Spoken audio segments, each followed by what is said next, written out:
कालच्या तासिकेला आपण गणिताचे 25 ते 49 पर्यंत प्रश्न पाहिले होते। आज आपल्याला 50 म्हणजे हे प्रश्न कसे आहेत, मोठे प्रश्न आहेत, वेळ जास्त लागतो याला, बरोबर की नाही। जसं मंथनला आपण अर्ध्या पाऊण तासामध्ये आपलं पूर्ण सोल्युशन होत होतं, तसं स्कॉलरशिपला नाही। स्कॉलरशिपला थोडी काठिण्य पातळी काय आहे, जास्त आहे, त्याच्यामुळे त्याला जास्त वेळ लागतो। म्हणून पहा या ठिकाणी 50वा प्रश्न आहे, तर वजाबाकी दिलेली पण अक्षरी वजाबाकी। मग 15 लिटर 200 मिली वजा 13 लिटर 500 मिली। मग हे लिहिताना काय करायचंय, जसं आपण दशांश चिन्हाचा वापर करून लिहितो आहे की नाही, त्या पद्धतीने 15 लिटर 200 मिली आणि एका खाली एक लिहायचंय पहा, आणि त्याच्यानंतर काय आहे 13 लिटर 30 मिली, 13 लिटर 530 मिली। मग यांची काय करायची, वजाबाकी करायची। मग यांची वजाबाकी केल्यानंतर किती उत्तर येतंय, इकडून एक हातचा घेतला 10, 10 तून 7, इकडून एक हातचा घेतला 11, 11 तून 5 गेले, खाली किती राहिले 6, त्याच्यानंतर इथं एक हातचा दिला 4 राहिले, 1 आणि 0, म्हणजे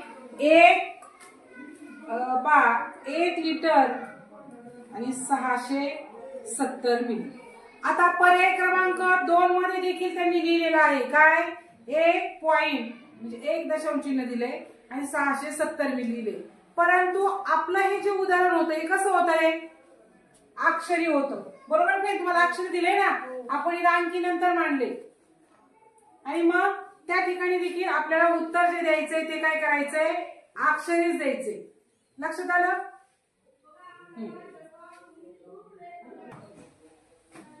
पुढे पहा, आता या ठिकाणी आपण प्रत्येक उदाहरणाचं काही सोल्युशन घेणार नाही, कारण काही सोपं असतं।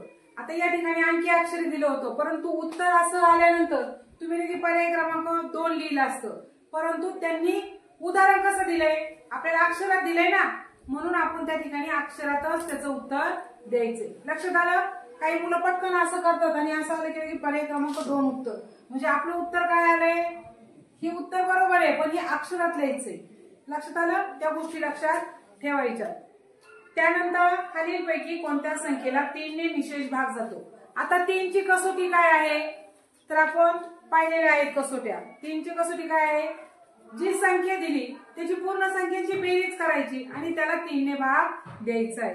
मग या ठिकाणी प्रत्येक अंकाची बेरीज केली तर पहा कोणती येते, आणि पर्याय 3 ची पहा 2 आणि 3 5, 5 आणि 5 10 आणि 2 12, 3 3 3 6 3 3 9 3 चौक 12, म्हणजे पर्याय क्रमांक 3 हे उत्तर येईल। म्हणजे त्याची काय करायची, बेरीज करायची कशी, 2 अधिक 5 3 अधिक 5 अधिक 2, 3 आणि 2 5, 5 आणि 5 10 आणि 10 आणि 2 12, आणि याला 3 ने काय द्यायचा आहे, भाग द्यायचा आहे, 3 चौक 12, म्हणजेच निशेष भाग जातो, म्हणजे बाकी काय उरते, 0 उरते।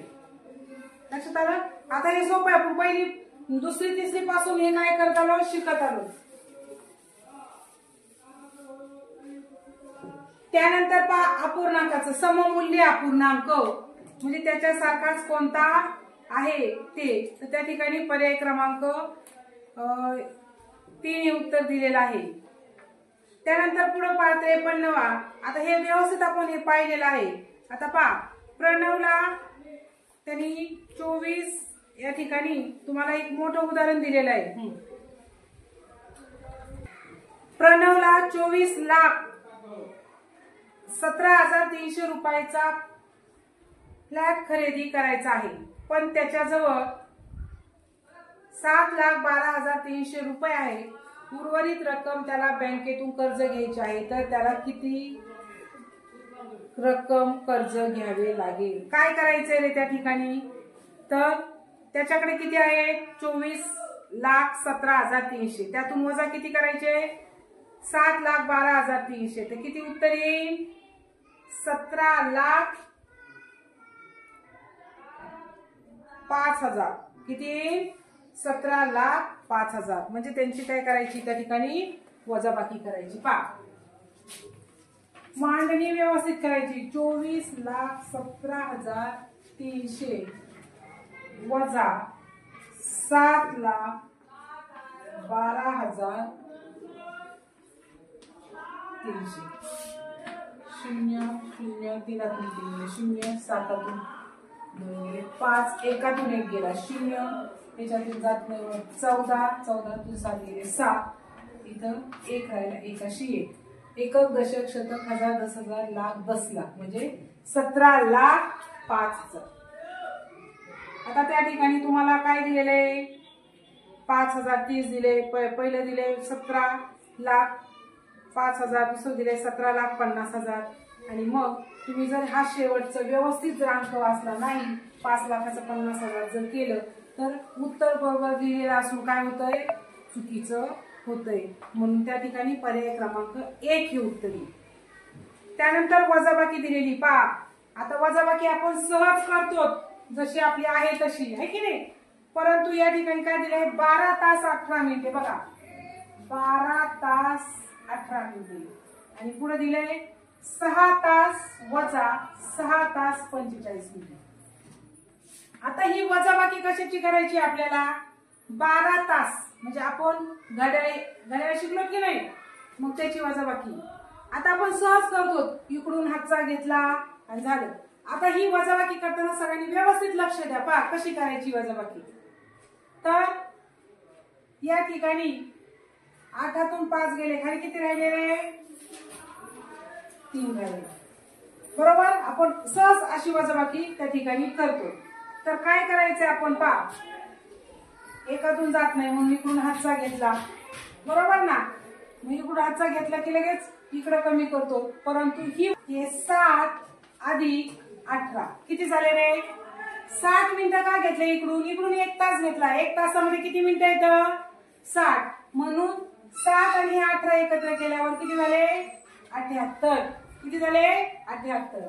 मग ह्या 8तून 5 गेले खाली राहिले 3 आणि ह्या 7तून 4 गेले खाली किती राहिले सांगा 3 राहिले. किती राहिले 3. मग त्या ठिकाणी आपण 1 तास दिलाय म्हणजे 1 तास कमी केलाय. मग आता या इकडून 1तून 6 जात नाही म्हणून 11 या ठिकाणी झाले 11 तास. मग 11 तासातून 6 तास कमी करायचे म्हणजेच किती राहिले खाली 5 तास. म्हणजे या ठिकाणी आपलं उत्तर आलं 5 तास 33 मिनिटं. पर्याय क्रमांक 2. किती पर्याय क्रमांक 2. फक्त एक गोष्ट लक्षात घ्यायची याच्यामध्ये इकडून 1 तास दिला म्हणजेच किती घेतले 60 मिनिटं. किती घेतले 60 आणि जे इथं आहे ते मिनिटं त्यात मिळवायचे आणि त्या दोन्हीतून जी उत्तर येईल ते उत्तरातून खालचं आपल्याला वजा करायचं. लक्षात आलं. आपण सरळ सरळ 1 हातचा घेतो 1 हातचा नाही 1 हातचा म्हणजे 1 तास घेतला. 1 तास म्हणजे किती 60 मिनिटं कारण इथे मिनिटामध्ये रूपांतर आहे. कारण आपण सहज जशी वजाबाकी आहे तशी करण्याचा प्रयत्न करतो पण ते लक्षात ठेवायचे. म्हणजेच त्या ठिकाणी 5.33 म्हणजे पर्याय क्रमांक किती 2.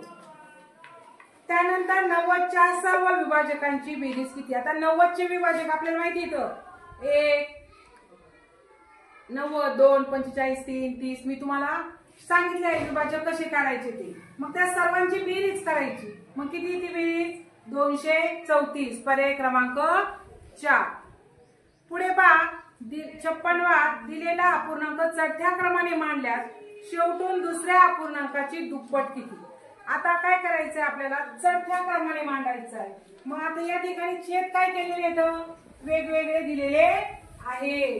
ज्यावेळेस छेद समान असतात त्या फक्त अंशाचा विचार करतो पण छेद वेगळे म्हणल्यावर जो छेद लहान तो अपूर्णांक मोठा.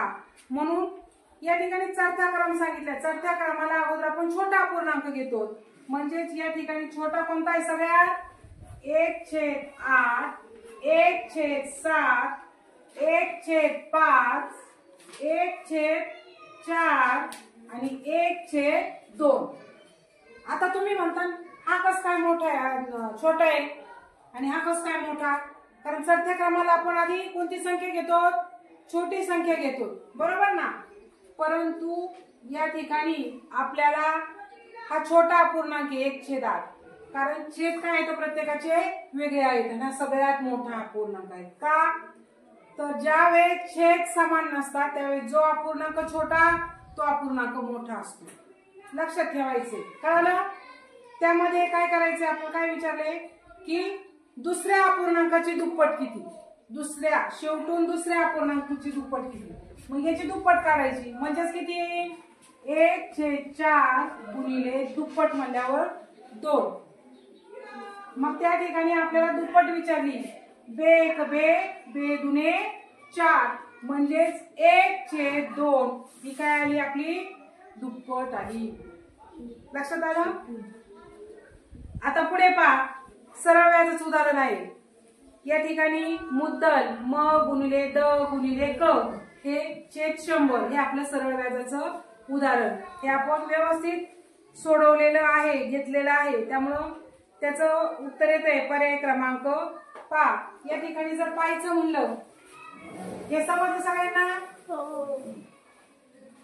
आता या ठिकाणी 57 उदाहरण जर पाहायचं म्हणलं तर पहा, रमेश व सुधाने एका वर्षाकरता सारखी रक्कम वेगवेगळ्या ठिकाणी ठेव म्हणून ठेवली. रमेशला दसादसे 8 दराने व सुधाला दसादसे 7.5 दराने व्याज मिळाले. जर रमेशला सुधापेक्षा 500 रुपये जास्त मिळाले असेल तर रमेशने किती रक्कम बँकेत ठेव ठेवली होती. तर पहा, आपण या ठिकाणी एक जर घेतलं,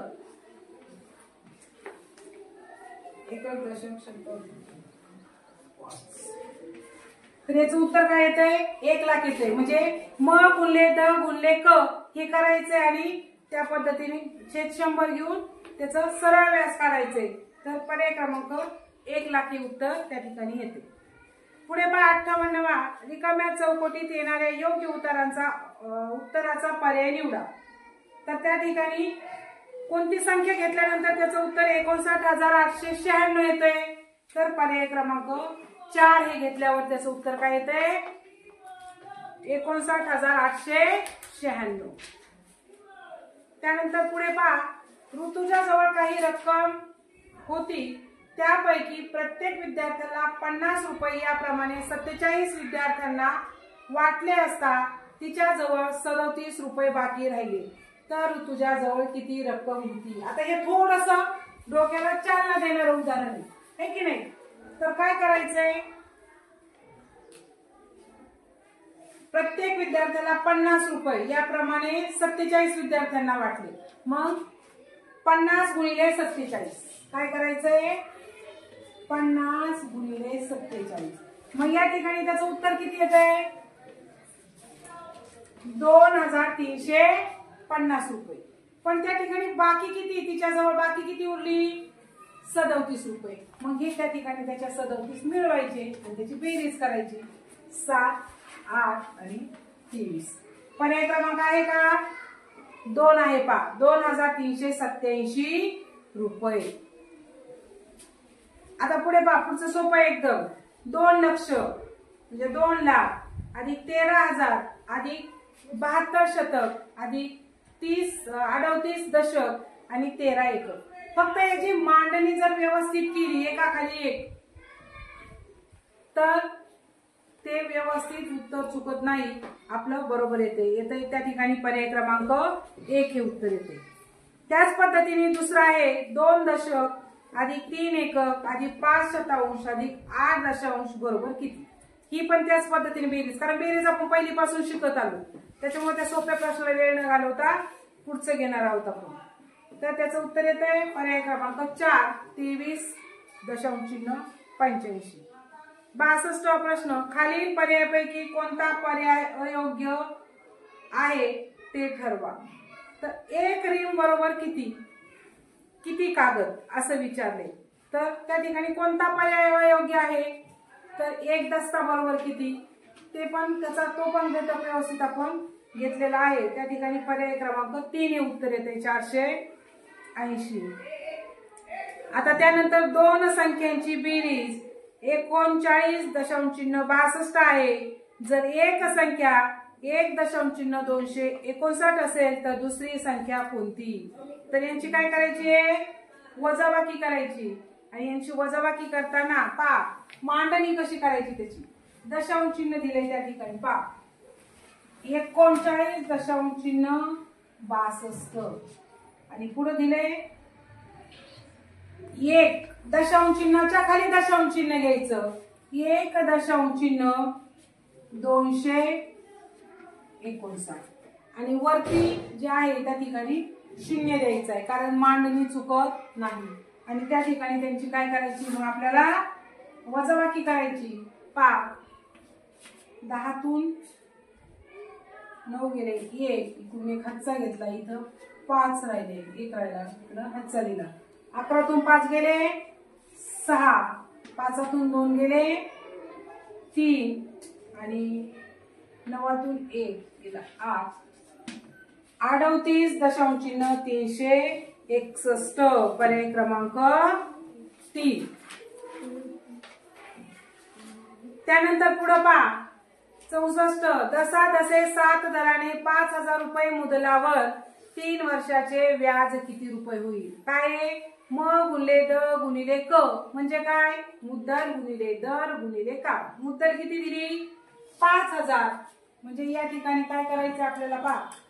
याच्या आधीच मी सांगितलं होतं पण तुम्ही लगेच तोंडाकडे पाहिला हे की नाही बरोबर ना. तर काय म मू गुणिले द गुणिले क मुद्दल दर आणि काळ. आता मुद्दल किती दिली आहे या ठिकाणी पहा. मुद्दल किती दिली आहे? 5,000 गुणिले दर किती दिलाय? दसा दसे 7 दराने गुणिले 3 वर्षाचे. वर्ष म्हणजे काय? 3 वर्षाचे सरळ व्याज किती? बघा हा सोपं आहे. हा 0 गेला हा गेला हा 0 गेला हा गेला. 7 त्रिक 21 मग 21 गुणिले 50 यांचा काय करायचं त्या ठिकाणी? गुणाकार करायचा आहे. यांचा गुणाकार येतो 1050 म्हणजेच पर्याय क्रमांक 4. पुढे पहा 65वा नेहा दररोज प्रत्येकी 100 मीटर बाजू असलेल्या त्रिकोणाकृती मैदानाला 5 फेऱ्या चालत पूर्ण करते. पहा आपण त्रिकोणाची परिमिती काढायला शिकलेलो होतो. आपण चौरसाचं क्षेत्रफळ परिमिती आयताचं क्षेत्रफळ परिमिती म्हणजे मंथन मध्ये आपल्या या सगळ्या गोष्टी झालेल्या आहेत. तर 100 मीटर बाजू असलेल्या त्रिकोणाकृती मैदानाला 5 फेऱ्या चालत पूर्ण करते. पहा त्रिकोणाकृती बाजू असलेल्या म्हणजे एक बाजू किती आहे? 100 मीटर. याची 100 याची पण 100. तर 5 फेऱ्या किती? 5 फेऱ्या.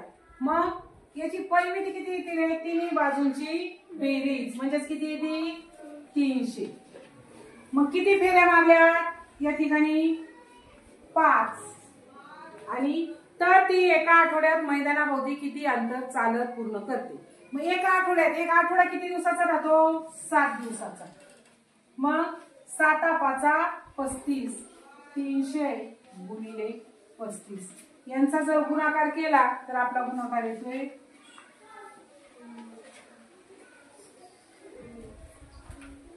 10,500 म्हणजेच त्या ठिकाणी 10 किमी 500 मीटर पर्याय क्रमांक 4.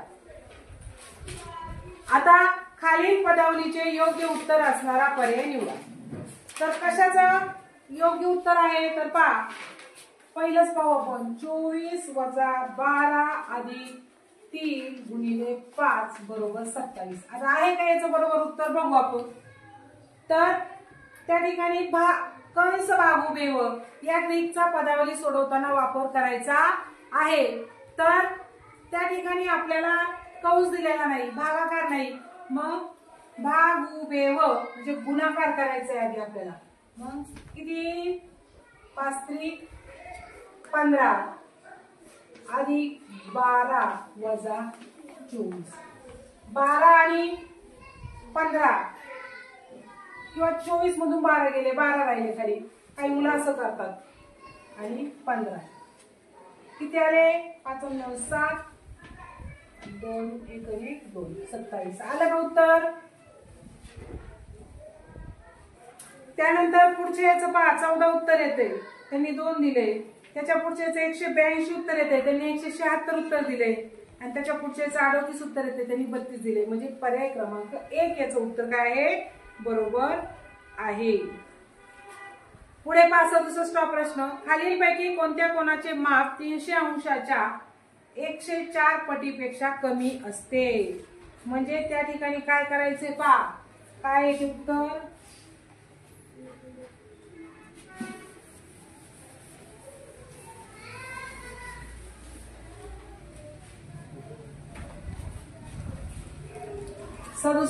प्रश्न आहे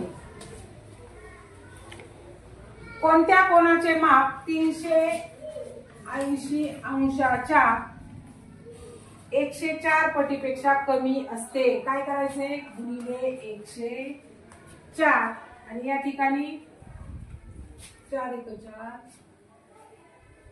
4 9 36 अशी मी आहे तसंच द्यायचं आहे. म्हणजे किती आलं त्याचं उत्तर 90.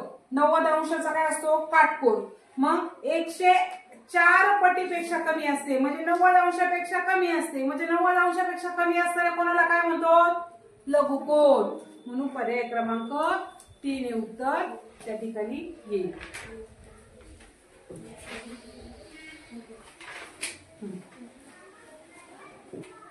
तर अशा पद्धतीने आपण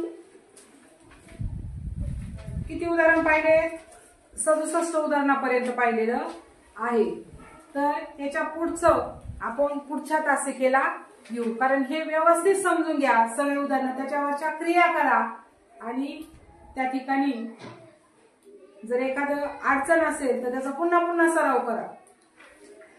तुम्हाला परीक्षेला चांगले मार्क मिळून जातील.